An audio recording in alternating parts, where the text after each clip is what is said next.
Last month, the NBA unveiled 6 newly designed trophies, all named after basketball legends. The most prestigious is the Michael Jordan Most Valuable Player Award.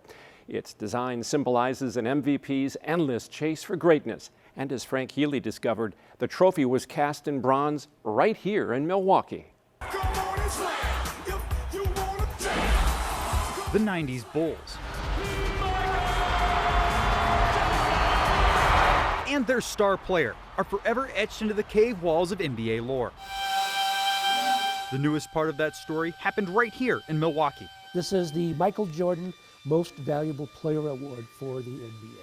Mike Nolte, the foreman at Vanguard Sculpture Services, along with his team, have been bringing artists' work to life for 4 decades. They're notable for work like the legendary bronze fawns. Now, they're making 5 Michael Jordan MVP trophies. Nolte says the award, designed by Jordan brand designer Mark Smith, came to them as a 3D printed model of the original sculpture. Nolte says the award follows the artistic tradition of chaos into order as you go from base to the top, rough shapes becoming defined fingers. It also isn't supposed to look like Jordan himself, so whoever wins the trophy can see themselves in the figure. Oh yeah, here we go. According to Nolte, Smith told him it does have some of Jordan's characteristics, however, like the award's arm behind its back mid-dunk. Casting this figure in bronze is a complicated process. The sculpture is split into smaller parts. A cast of each of these parts is made to make a wax version of the award. Using that wax figure, another cast is made. This is liquid pottery. So I would take the wax and dip the wax into the liquid pottery. Then I take it over here and I throw some sand on it. And I set it on the shelf to let it dry. The pottery is fired, melting away the wax. Special clothing is needed to remove the molds ahead of the pour. Bronze ingots seen here are melted down.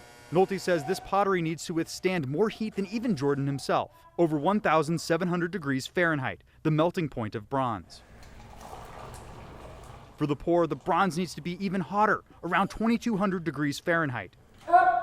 All hands are on deck for the pour, which involves a crane. It's the art moment, the uncontrollable art moment when the metal changes from a liquid into a solid.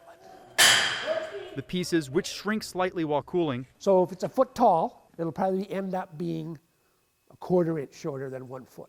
Are welded back together.